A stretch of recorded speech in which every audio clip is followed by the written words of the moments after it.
આજરોજ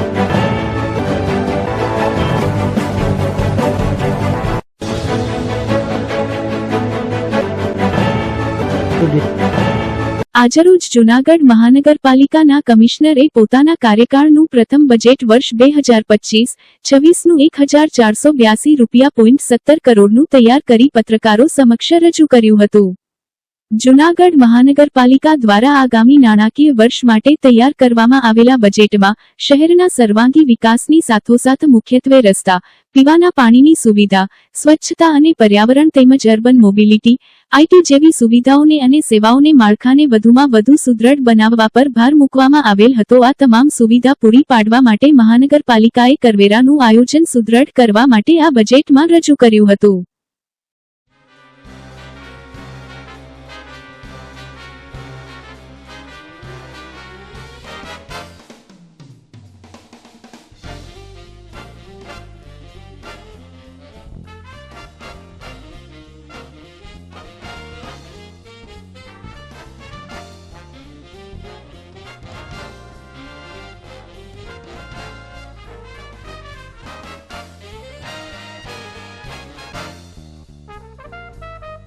પાલિકા દ્વારા વર્ષ 2025-26ના બજેટનું 1482 આમ 1482 કરોડનું બજેટ અંદાજપત્ર તૈયાર કરવામાં આવેલું છે. વર્ષ 2024-25માં આપણી રેવન્યુ આવક 221 કરોડ હતી અને કેપિટલ આવક 714 કરોડ લગભગ અનુમાનિત છે. આની કુલ આવક બજેટ જે છે આપણું આ 935 કરોડનું છે અને જે કુલ ખર્ચ જે છે બજેટ અંદાજિત આ 931 કરોડ છે. આ 931માં 221 રેવન્યુ ખર્ચ અને 710 કેપિટલ ખર્ચની ગણતરી કરવામાં આવી છે. આ વર્ષના અંદાજપત્રમાં અમે ખૂબ જ એમ્બિશિયસ 60% હાઇક સાથે 65% હાઇક સાથે 334 કરોડની રેવન્યુ આવક અને 1147 કરોડની કેપિટલ આવક સાથે કુલ 1482 કરોડની આવક અને આજ વર્ષમાં રેવન્યુ આવક તરીકે 334 રેવન્યુ ખર્ચ તરીકે 334 કરોડ અને કેપિટલ ખર્ચ તરીકે 1145 કરોડ મળીને કુલ 1482 કરોડનો જે બજેટ જે છે આ જૂનાગઢ મહાનગરપાલિકા દ્વારા વર્ષ 2025-26 માટે હું રજૂ કરું છું.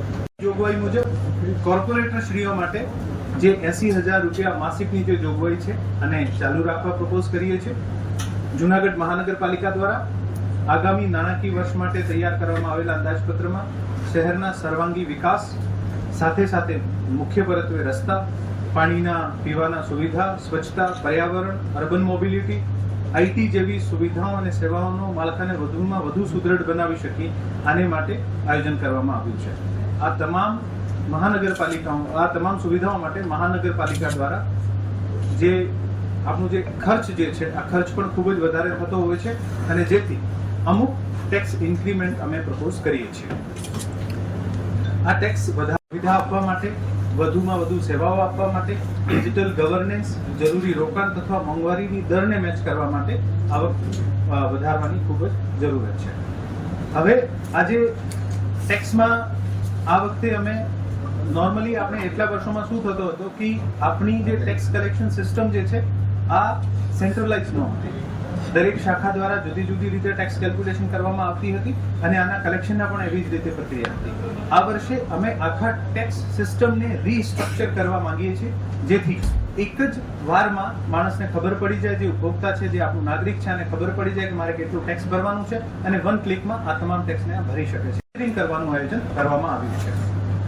હજુ સુધીમાં આપણે જે ફાયર સેફટીના ચાર્જિસ છે જે 1% છે ટોટલ ટેક્સના અને શિક્ષણ ઉપકર જે છે આ આપણા પ્રોપર્ટી ટેક્સ સાથે લિંક છે.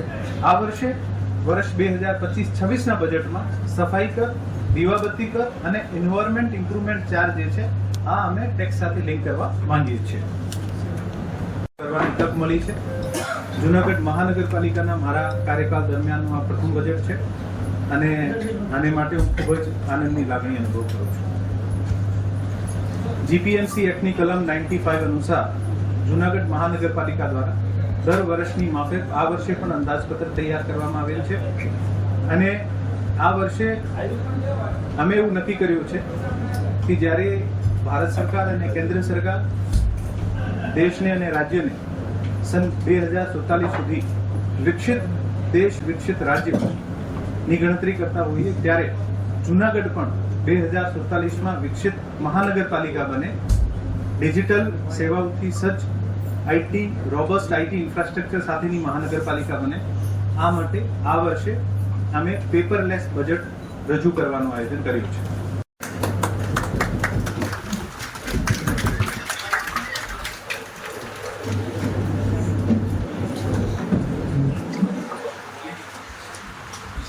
ભાઈ વચ્ચે ના રાખો તમે યાર, બધાને કરવાના છે. બાકી મારે કેવું પડશે અભિનવ. ભાઈ વચ્ચે ના રાખો તમે યાર, બધાને કરવાના છે. બાકી મારે કેવું પડશે અભિનવ. પિક્ચર આપના સમક્ષ રજૂ કરું, જે ચેલેન્જીસ જે છે આપને પણ રજૂ કરવામાં આવશે. આ મારો સૂચન છે, સ્ટેન્ડિંગ કમિટી અને જનરલ બોર્ડનો જે સૂચન હશે આ ફાઇનલી માની રાખવામાં આવશે. મારું ફરજ છે કે હું જે ક્લિયર પિક્ચર છે આપના સમક્ષ મૂકું. અને આમ પણ જ્યારે એક પણ સપોઝ વિકાસ અને વિકાસનું મોનિટરિંગ કરવા માટે માળખું આ પણ એક જ સર્કલના પાર્ટ છે. જ્યાં સુધી આપણા સિસ્ટમમાં વધુ ઇન્કમ ઇન્ફ્યુઝ કરીશું ત્યાં સુધી ઘણા બધા સેટઅપ રિવાઇઝ કરવાના હોય, ભરતી કરવાના હોય, સુધાર કરવાનો હોય, આ તમામમાં નાનાની જરૂર રહે છે. તો મેં જે એક છે ક્લિયર પિક્ચર મૂકવાનો પ્રયત્ન કર્યું છે. પછી હવે સ્ટેન્ડિંગ કમિટી અને જનરલ બોર્ડમાં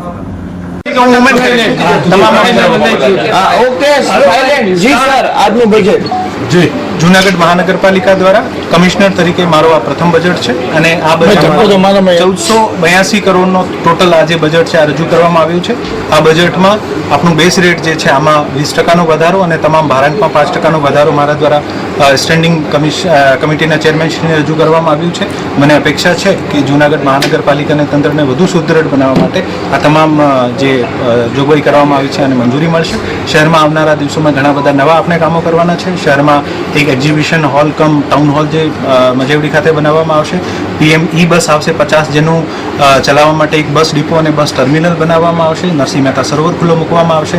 વાઘેશ્વરી તળાવમાં પણ ઘણી બધી સુવિધાઓથી શહેરના મળશે. અદ્યતન લાઇબ્રેરી અને રીડિંગ રૂમ મળવાના છે. શહેરને ડસ્ટ ફ્રી સ્ટ્રીટ મળશે. શહેરનો ખૂબ સરસ સૌંદર્યીકરણ થશે. શહેરના તમામ સર્કલ્સનો ડેવલપમેન્ટ થશે અને શહેર પર્યાવરણ દ્રષ્ટિએ, ડિજિટલ ગવર્નન્સની દ્રષ્ટિએ જૂનાગઢ એક સ્માર્ટ સિટી બને આ પ્રકારના પ્રયત્ન કરવામાં આવી રહ્યા છે. આવનારા દિવસોમાં જૂનાગઢ મહાનગરપાલિકા પેપરલેસ બને આની માટે પણ પ્રયત્ન કરવામાં આવ્યા છે. ખૂબ ખૂબ ધન્યવાદ.